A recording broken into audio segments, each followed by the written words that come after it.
My lecture today will be like one of those visual children books, for example, by Oliver Jeffers, which start with presenting the universe and zoom gradually until they get to one child, animal, or toy.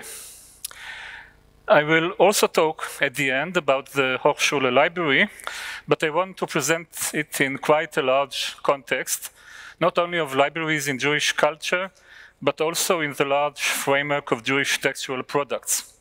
And I think the big parameters I'm going to suggest are useful also for the study of specific libraries, like the Hochschule, for which we are gathering now. Let me begin with the differentiation between what I suggest to call textual products and textual objects. Textual products are the formation or production of a repeatable text.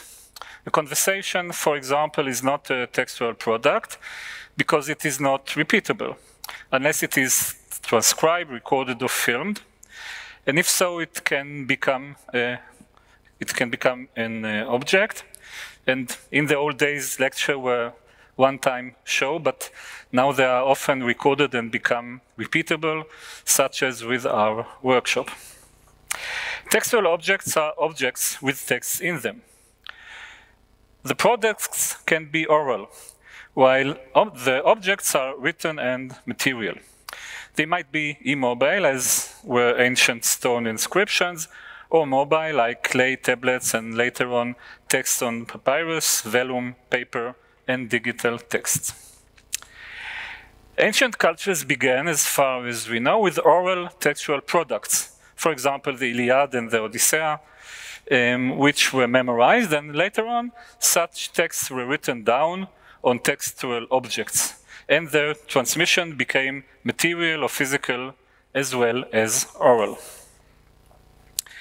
My claim is that oral textual products are central, even crucial, in Jewish culture, and they play a critical role in the existence and the development of this culture. And I will try to demonstrate and explain, and they're also connected to libraries, first to the absence of libraries, and then to the presence of libraries. Textual objects do not annihilate textual products. Often they coexist together. In order to acquire the knowledge of reading from textual objects, one must first know the language, knowledge that is acquired also through textual products, such as rhymes. Remember, for example, Jean-Paul Sartre's story about how he taught himself to read as a child. He followed a textual object, a book, which he knew by heart. That is, for him, it was a textual product. Thus, he understood the connection between the French letters and the words he knew.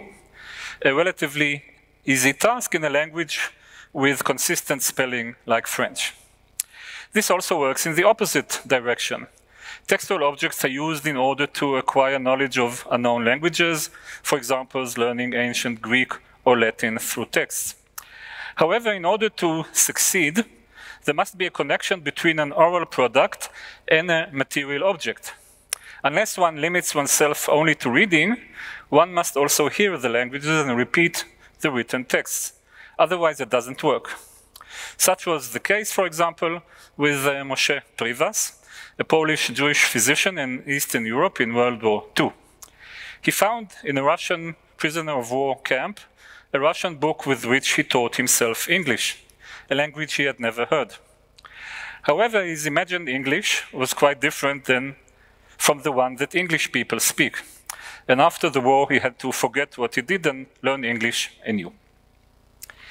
In antiquity, while Hellenistic Jewish culture and the Qumran sects had textual objects, what became the Jewish mainstream culture of the sages had only one textual object, the Torah scroll. The literature of the sages, the Mishnah, Talmud, and Midrash, so scholars tell us, were created, preserved, and transmitted orally. And only after its creation ceased, in the period of the Gaonim, in the 8th century, were the products put into writing and became objects. This meaningful period of intense cultural creativity without textual objects is especially relevant to our story of Jewish libraries, more exactly to the absence of communal Jewish libraries until modernity. I will elaborate soon, but before that I would like to point out the close connection between textual objects and products in the Jewish culture. The weekly reading of the Torah, for example, is a textual product, reading aloud, and it is aided by a textual object, the Torah scroll. The punctuation and the cantillation are not inscribed in the scroll, thus making the performance of the ritual reading a product for which one has to be socialized in order to perform and read. When one reads the Torah in the synagogue, a social event, which can be done according to Jewish law only if there is a quorum, the bare letters are there, but one must add the punctuation and music that was learned and internalized. This internalization of text is a crucial element in Jewish culture until the modern era, and it is connected, I suggest, to the fact that, as I said, there are almost no Jewish communal libraries until modernity. In order to explain this, I would like to mention a term that I coined in previous studies, library conception.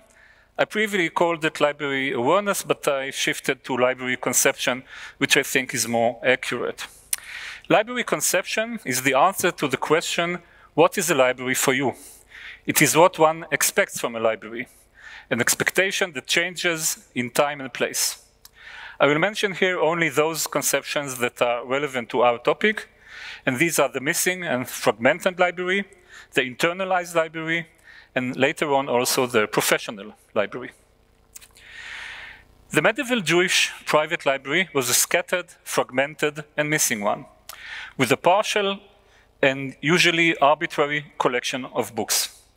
I'm talking here about personal Jewish libraries because I fully accept the findings of the scholar of Jewish manuscripts, Malachi Bet Aryeh, about the absence of Jewish public libraries or of copying centers in the medieval period, in contrast to the Christian scriptoria and maybe also to some Islamic institutions. Libraries function as a site of interconnectivity between people, textual objects, and knowledge. In public libraries, this interconnectivity must be transparent and clear to outsiders. The few medieval personal Jewish libraries which we know of were, as I said, fragmented and missing. In the 12th century, Yehuda ibn Tibon, father of the family of translators and an owner of a unique library, says, "Most students roam here and there in vain in search of books." His observation is strengthened by many other descriptions of missing books. Even the greatest scholars were often lacking volumes of the basic canonical works. However, they complemented their missing text by internalizing them. Not only do we find responsa, which rabbis say they are writing without the books because they're in a place with no books, but the whole process of learning and developing in medieval Jewish culture is based on the internalization of texts rather than on the continuous use of manuscripts. By internalization, I mean a command of the content, usually together with remembering the text. In order to internalize a text, the scholar had first to see it, but those who excelled in studies did not need the textual object after that.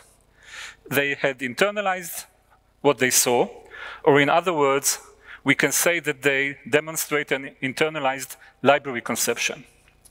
Porfirio Duran, for example, 14th and 15th century Spanish philosopher and linguist, mentions that the only true wisdom is the one which goes with you to the bathroom, and mocks those scholars who depend on the skins of dead beasts for their wisdom. So is the medieval Jewish educational system. Boys were taught to read, and those who excelled and became scholars mastered the written text in such a way that they did not depend anymore on manuscripts. To use our terminology, once they mastered the textual objects, they became, for them, internalized textual products.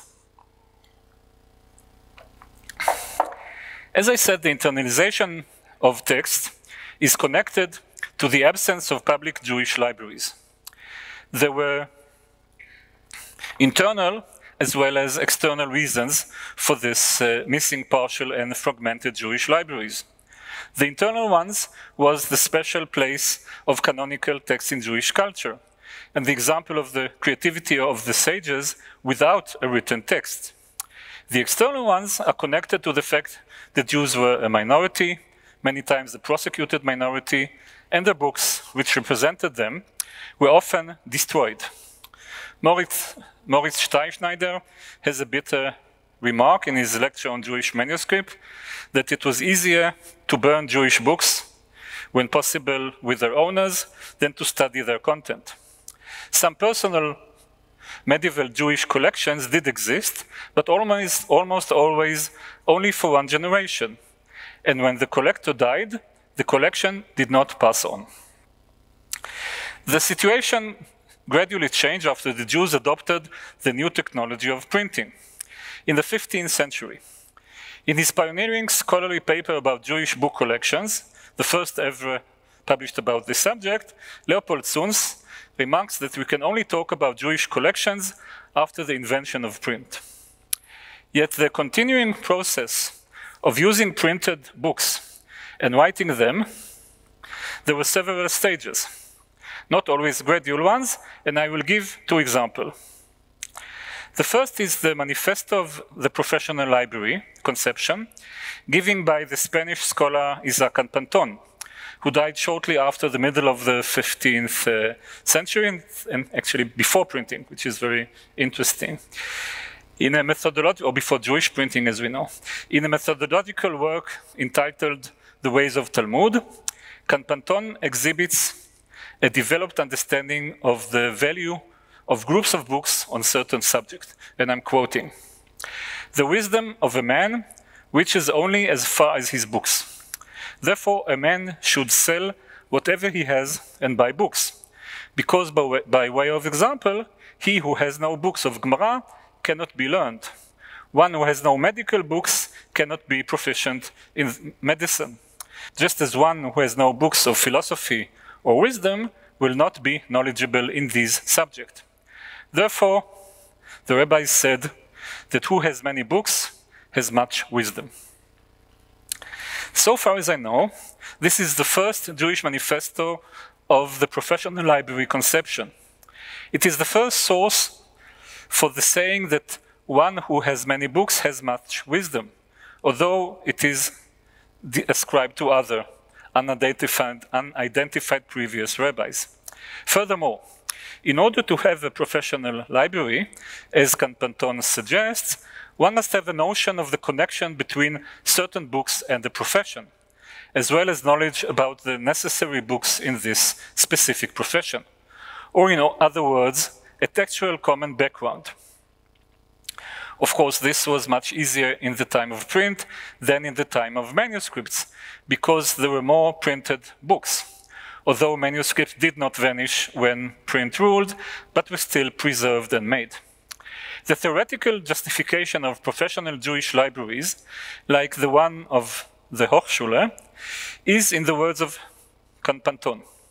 Yet this library is personal, and the libraries that Panton talks about, and Panton stresses the point that one must own the books. And please note that this claim is made for the first time in Jewish culture in the 15th century, not earlier. The option of a public library does not exist at this stage, not earlier, not later. In Panton's declaration, there is no tension between books and knowledge. The direction is from knowledge to books, claiming that serious knowledge is dependent on owning books. Or to use the term I used before, Panton thinks that owning relevant textual objects is necessary in order to be professional. His readers are familiar with books and texts and feel comfortable with them. This situation changes gradually as more and more books are printed and the circle of readers gets wider, and includes readers who were not necessarily previously engaged with texts. So we get our second example, an utopian suggestion by a humble preacher and magician in Krakow to open a library based on the 400 volumes that he collected during 2 decades. In the framework of a small booklet published in 1571, David Darshan proposes to open his collection to the public and to assist various groups of readers in ways reminiscent of what later on would become part of the profession of the librarian. He mentions various kinds of readers who might benefit from his services, including the less knowledgeable, to whom he will explain the difficult texts and will also conduct lessons. His suggestion, which was left unnoticed at his time, shows his sensitivity to the new place of textual objects in Jewish culture. They now belong not only to the professional and versed, but also to those less educated and unversed, who are interested in them, but are also frustrated by their difficulty in understanding what is written. The idea of a library for their needs was suggested here, but reformed only later on in Jewish history. And if we use the model of cultural ecology, we can say that the idea was nested here, but flourished only afterwards. In the 17th century, we find the first small-scale Jewish public libraries, those of the study houses, Batei Midrash, in Verona and other places in Italy, in Amsterdam, and later on in Eastern Europe. Only few of them have regulations and lists of books. Those in Eastern Europe are in quite a mess. In a charming fictional book, but really very learned, entitled The Memoirs of a Lithuanian Rabbi in the 17th Century, the bibliographer, scholar, and book dealer Menachem Mendel Zlatkin tells a story about an unknown Jew that was found murdered in a forest with some books in his belongings. The nearby rabbis investigated and understood that he used to go from town to town, steal important books from the libraries of one town and sell them in the next town. The local rabbis decided to keep their findings secret because they wanted the library of the study houses to stay open and innocent, without suspicion towards the readers. This story, although fictional, reveals important features of the small, unorganized Eastern European study houses libraries, and these features are also demonstrated in other historical documents. In 1802, the Volozhin Yeshiva, Rabbinic Academy, the first and most prestigious of the great Lithuanian yeshivot of the century, was established. It attracted students not only from Eastern Europe, but also from the West and the United States.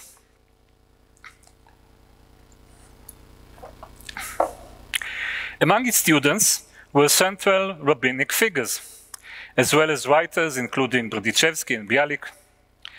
The Volozhin Yeshiva did not have a library.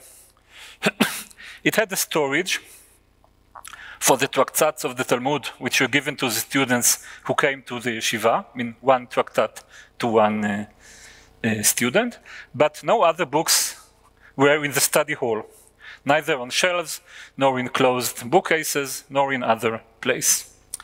This fact can be explained in 2 ways.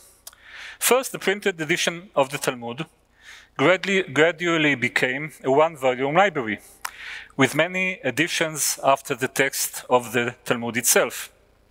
Second, and more important, the Volozhin Yeshiva was a manifestation of the high-quality traditional way of learning, and the students internalized the Jewish traditional library. For them, the texts were a textual product. In the weekly lesson of the head of the yeshiva, every student could interrupt with questions, and the head of the yeshiva had to answer. And all this without using books. The students and the teachers share the internalized common textual world. And because of that, a library with textual objects was not a priority of the yeshiva. The student had some books, and those books circulated among them, but again, the yeshiva itself had no library. The Hochschule was founded later on in the 19th century. The Volozhin yeshiva still existed then, but I don't think we can imagine it without a library, although there were sufficient other libraries in Berlin. There are several reasons for this difference. The students in the Hochschule did not have a common background. Students from Eastern Europe usually had more traditional Jewish education, and some, not all, German students had much less. But most importantly, the way of learning of the Wissen, schaft, Judentums was based on the new science of philology, on comparison of text and objects, on comparison of textual objects, and not on internalizing textual products. Menzion Dinur describes in his memoirs about the Hochschule how during a dispute with his teacher, Eugen Täubler, books were brought to the class and examined. This is a modern scene with modern usage of various professional books. Compare this, for example, with a ban of the old Yishuv rabbis in Jerusalem on the Jewish National Library at the end of the 19th century. The rabbis rightly identified the library as secular, in the sense that its collections included also blasphemous books. Similarly, in Volozhin and other yeshivot, students who were found with what was considered inappropriate books were thrown out of the yeshiva. In principle, general libraries can be secular. Religious libraries usually limit their collections. I apologize.